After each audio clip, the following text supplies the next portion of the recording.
Lisle Blackbourn is a player who knows his role. I'd say that I do like the little things well. I play great defense, box out, rebound, screen. Guards one of the other team's better guys most nights, does a good job getting on the glass for us, moves the ball well for us, and can score when asked to. But his primary role is really a defensive guy and kind of brings a lot of toughness to the table.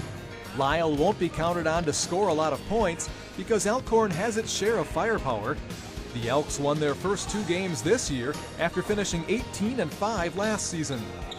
Now, Lisle is not a star here on the Elks basketball team, but he's definitely a star in the classroom. And there's someone in his family who carried a little star power as well. Lisle's great-grandfather, who carried the same name, was the 3rd head coach of the Green Bay Packers. On Lisle's walls are photos from each of Great-Grandpa's 4 Packer teams, 1954 through 1957. I enjoy it. I mean, the history behind it, that I feel probably even more attached to the Packers than even a lot of the Wisconsinites are. Lisle Blackbourn had great success coaching Milwaukee, Washington High School for more than 20 years. His son, Lisle II, played for him there. Blackbourn did not enjoy the same kind of success in Green Bay. He never had a winning season or a playoff berth.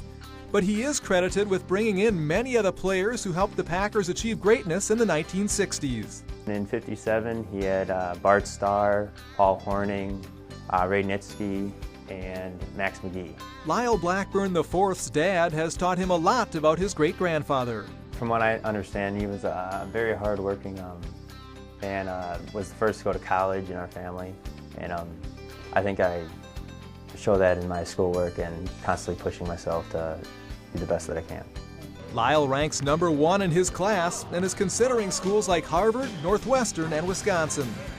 He's just been a wonderful student athlete, and I think that's the most important thing that I could say about him.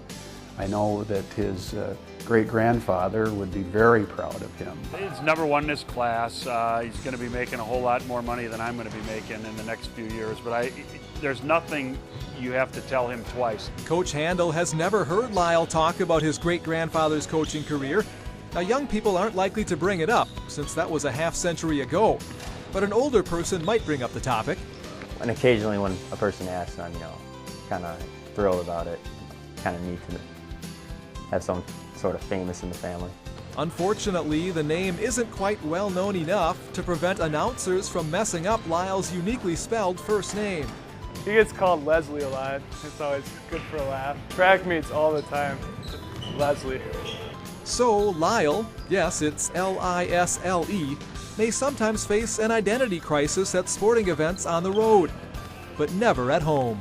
I believe he's carried on the name better than anybody else could, just by being himself. Lisle has competed in football, basketball, and track each year of high school for the Elks.